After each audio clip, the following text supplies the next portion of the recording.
Hey there, Saki here from Saki Tech, and in today's video we will do a full comparison between the iPhone 7 Plus and the Google Pixel XL. These are very interesting products. One of them is and has always been a pure Apple smartphone with hardware and software built and designed by Apple. Hence why there is such a harmony in the overall experience. And now the Pixel is also a pure Google product, engineered and designed by Google. It was, however, built by HTC, which is a good thing. Now, as you know, the iPhone was released in September 2016 and the Pixel in October 2016. So there's only a month of gap between the two. And of course, people are naturally wondering which smartphone is better.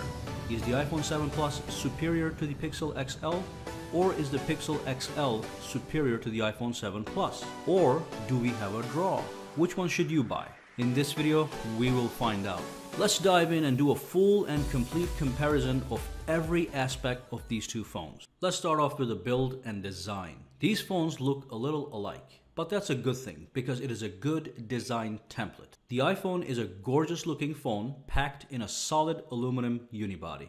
It has a smooth, continuous form and a premium feel, which is a staple of Apple products. Nothing less is to be expected. The Pixel offers a great build and premium feel as well. It has chamfered edges and a two-tone finish on the back panel that looks fancy. It is a unibody aluminum casing, but on the back side, the top part has a glass shade which houses the fingerprint sensor and the camera. The camera does not protrude, which is a great thing. Now, I must say that I prefer the continuous form of the iPhone over the Pixel. Pixel doesn't seem quite as refined to look at as the iPhone. As a matter of fact, it actually feels rather pixelated. But you may of course have a different opinion, as this is a very subjective territory. You can let me know which one you like down in the comments. So the iPhone sports two stereo speakers and produces the superior sound of the two, while the Pixel has one speaker at the bottom which is loud but not quite on par with the iPhone. As a counterattack, the Pixel has a headphone jack on the top, which will make many people happy. On the front of water resistance, the Pixel suffers a blow. The iPhone has IP67 grade water resistance, which protects it from water splashes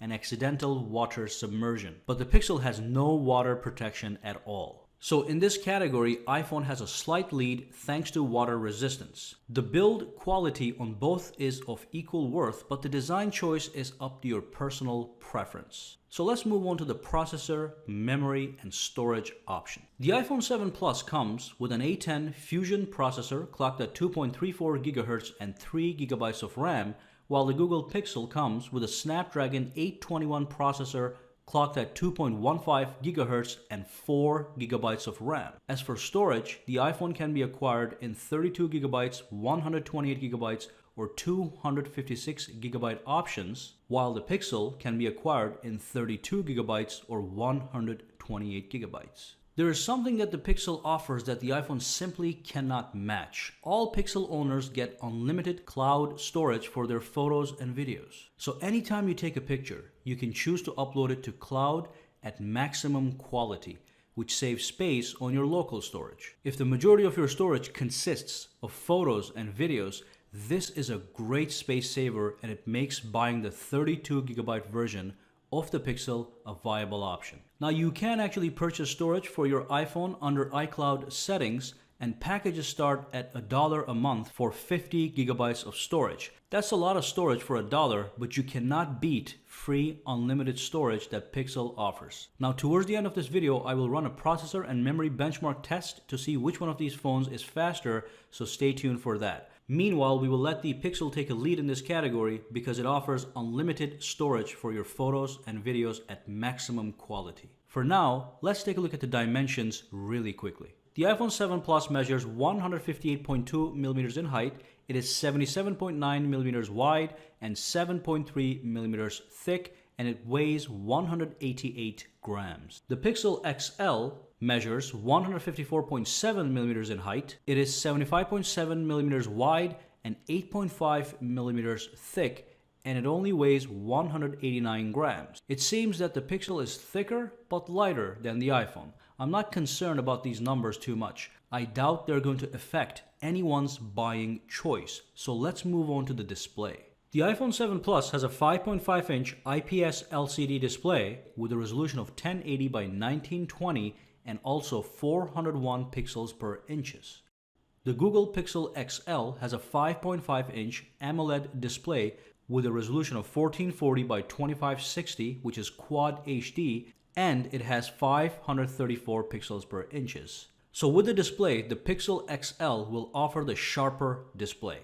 It is an AMOLED display, so you get amazing blacks and great color saturation.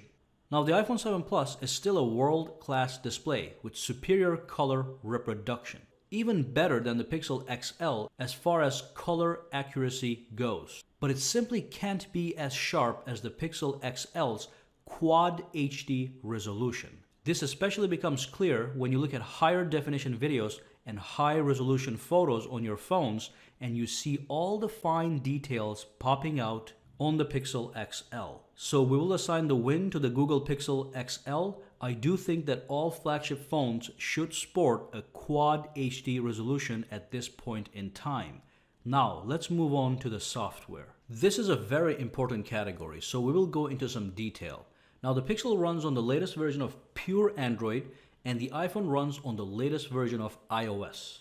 Obviously there's a huge difference between Android and iOS. Android is an open-ended system that allows you to customize your phone's home screens that can fit your personal sense of style. You can utilize gorgeous live widgets that can feed you all sorts of information such as weather, stocks, quotes, photo albums, and much more to liven up your home screens. iOS is a more closed-ended system with minimum ability to customize. You do get access to live widgets on a side screen, but these widgets aren't customizable and they cannot be placed on your home screen. Your home screen is a simple grid of static app icons. Where iOS does shine, however, is the app ecosystem. It brings comparatively higher quality apps and superior gaming experience to the table. Most games run smooth and lag-free on iOS, but the same cannot be said for Android. So that's the basics, but there's more in the software that needs to be addressed. Pixel now has a 3D touch-like functionality without the actual pressure screen that Apple developed. So basically you can long press on certain app icons on either phone and it will bring up a menu that has shortcuts. Apple's version of these shortcuts are called Quick Actions. Now hold your horses. Although the Pixel offers similar functionality as 3D Touch Quick Actions, the execution simply doesn't look or feel as good as it does on the iPhone. But I'm sure with subsequent updates, Google would add some refinements. The next thing I want to talk about is voice assistants. So Pixel has Google Assistant while iPhone has Siri. Google Assistant is better as it utilizes the vast Google database. For instance, if you're searching for a location, Google Assistant will tap into Google Maps while Siri will tap into Apple Maps. And it is universally admitted that Google Maps are vastly superior to Apple Maps. As such, the results offered by Google Assistant are of higher quality and more accurate. Google Assistant is also very contextual.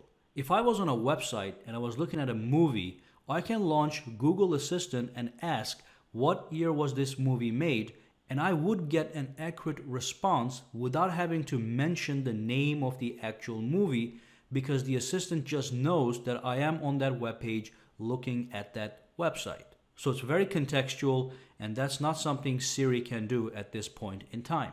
Additionally, Google Pixel also natively supports split screen multitasking that allows you to run two applications at the same time, which is a great productivity tool which I don't think I'll ever see on the iPhone. So it's clear that the Pixel has more diversity on the software end, but remember iPhone's strengths too. It has more consistent uniformity in overall user experience as well as better app and gaming ecosystem. Now we will talk more about the software towards the end. For now, let's look at another very important category, the camera. First, let's take a look at the numbers. The Google Pixel XL sports a 12.3 megapixel rear-facing camera with an aperture of f2.0. The iPhone 7 Plus is slightly different. It has a dual camera system. It has a regular wide-angle 12 megapixel camera with an aperture of f1.8 and a 12 megapixel telephoto camera with an aperture of f2.8. The primary reason the telephoto lens exists is to give you two things: 2x optical zoom, and a faux bokeh effect. Additionally, while the iPhone 7 Plus has optical image stabilization, the Pixel XL does not. However, Pixel XL uses gyroscopic stabilization, which works very well. So which camera is better? That's really hard to answer because both of these cameras produce absolutely stunning photos, whether it is in bright daylight or in low light conditions. I'm going to simply tell you that it won't matter which phone you pick because either way you get stunning results.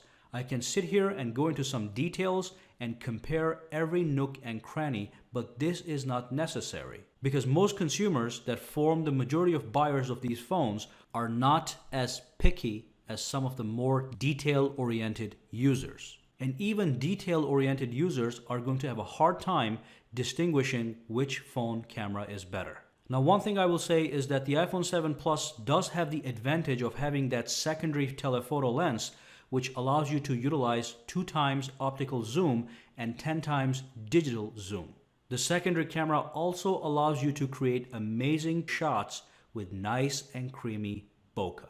I'm actually quite impressed the Google Pixel was able to create a camera this good that it can actually go head to head with the iPhone and even the Samsung Galaxy S7. These are some of the best cameras on the market. Now, as for video recording, both phones can record 1080p at 30 or 60 frames per second, as well as 4K at 30 frames per second. You can also shoot super slow motion video at 720p at 240 frames per second. Or if you want, 1080p at 120 frames per second with either phone. These are some very pleasing numbers. On the front, we have a 7 megapixel camera for the iPhone 7 and 8 megapixels for the Pixel. Now, selfies using the Pixel are actually sharper, but overall, both front cameras do a great job of video conferencing and picture taking. So, the big question, should you make a decision on which phone to buy based on the camera quality? Absolutely not, since you get superb cameras either way. So let's move on to the battery.